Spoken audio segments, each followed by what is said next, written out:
Martha Manning, and her mother is actually doing the camera this week, so we got a family affair going on here. What we're gonna do today is macaroni and cheese. Now, remember in the 70s, which I'm too young to know that, macaroni and cheese used to be on the menus at all these restaurants, and you could go in and it was like a main course. Macaroni and cheese was sitting by itself. You could order it and it was like the main meal. But now it changed over the years. It's a side dish. So it's actually one of the most popular side dishes at Drexell and HONEYBEE'S. And we're gonna show you how simple it is to make it without a roux. Now, believe it or not, I used to dread making macaroni and cheese because you gotta make a roux to make it nice and creamy. But a group of women came from Indiana about 4 or 5 months ago, and I was talking to one of them, and she said, "What are you gonna cook tomorrow?" I said, "Well, macaroni and cheese." I go, "Oh boy." She said, "Why?" I said, "Because it takes so long to cook. You gotta get it right." She said, "No, it don't." I said, "Yes, it does." She said, "Want me to tell you how to do it?" I said, I'm thinking, she can't tell me how to do it, but okay. She said, "What do you do when you cook the noodles for macaroni and cheese?" I said, "Well, I pull the liquid off and I rinse them." She said, "That's where you're making your mistake." She said, "You don't pour the liquid off." She said, "That's your roux, actually." She said, "And you certainly don't rinse them because then when you rinse them, they turn dry." I said, "You're absolutely right. They do be dry when you rinse them off." She said, "So keep your liquid on there." She said, "Just add all your cheeses." She said, "You will see. It's the creamiest macaroni and cheese in the world." I go, she don't know what she's talking about. But the next morning, me always looking for simpler things to do. I said, "I'm gonna try it." Well, I be a monkey's uncle. It worked. I go, "Oh my God.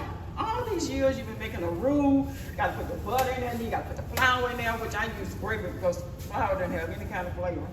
And I said, all these years, and look at this. So this is what we have. We have the macaroni.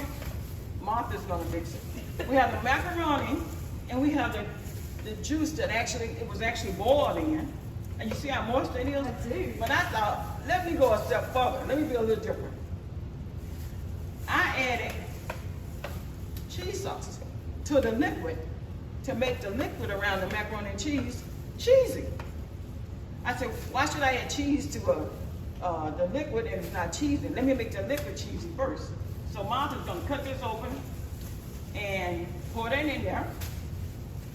And once you do that, you stir it up really, really good.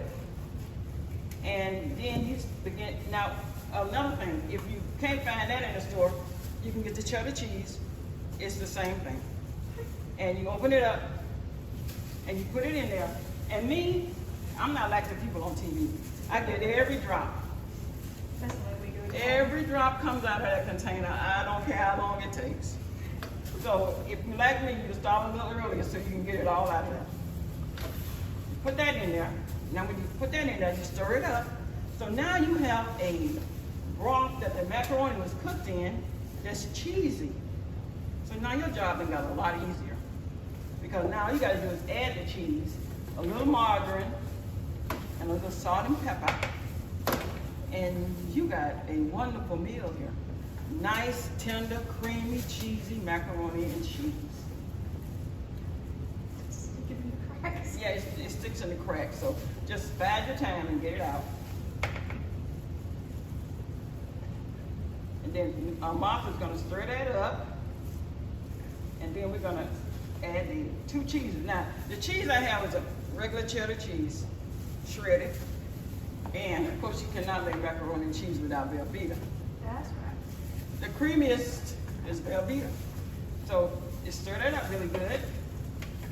I think we'll put a little dash of salt in there. Not much, because I put salt in the water for the noodles. A little dash of pepper. All right, and that's finished. Isn't that look creamy already? That does. That looks very good. I know. A girl from Indiana, Laura. She taught me something. Now we're gonna add the shredded cheddar to it. You can just go and pour it in there. It's all going in there anyway. Every little drip.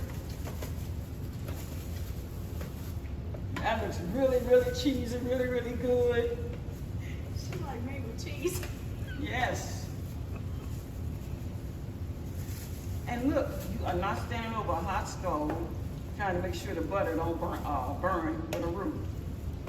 Or the gravy sticking to the bottom of the skillet. I got a lot of that.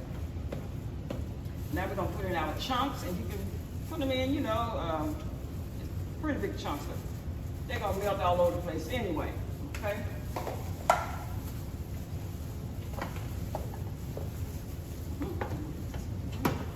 my goodness. Oh, yes. And I'm gonna put a little margarine in there. Just a little margarine. Just a little. All right. Oh, what the heck? It's just a little left. Come on. I'd have to find somewhere to put that. That's right. All right. Can't have too much butter. No. No.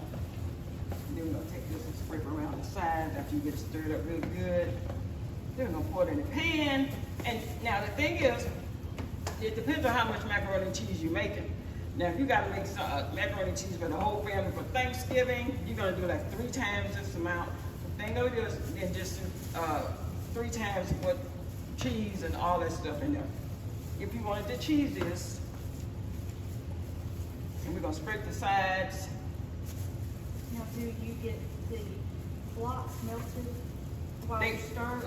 No, everything gets melted in the oven. And it doesn't take a long time for it to cook because your noodles are already cooked. Al dente, don't let the noodles cook until they mushy. Bad macaroni and cheese. But al dente, because they're gonna cook in the oven also. All right, now we're gonna put it in there. Yeah, go ahead. And this is the yummiest stuff you ever seen in your life. Now that's a pan full of macaroni and cheese. Wow. Oh wow, that's a pan full. It's good you get everything out of it. Look at that big old hunk of cheese in there. You wanna make your clan happy, this is the way to do it. And you don't have to tell them how simple it was. And then what I do is I put a little cheese on top. Now, what we're gonna do is show you the finished product, and we're gonna actually sample it too.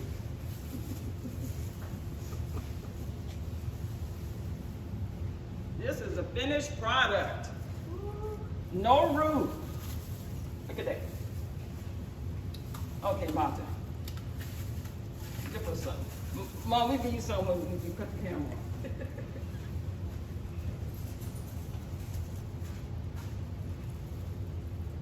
The cheesiest. Wow. Yep.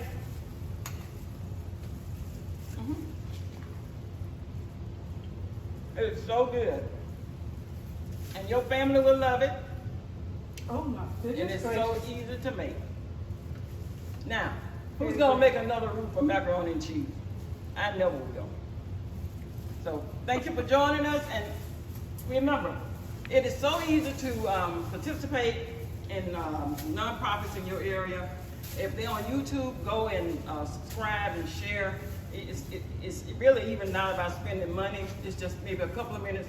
Give them a review, and believe it or not, Brenda told me, she said, even bad reviews help your business.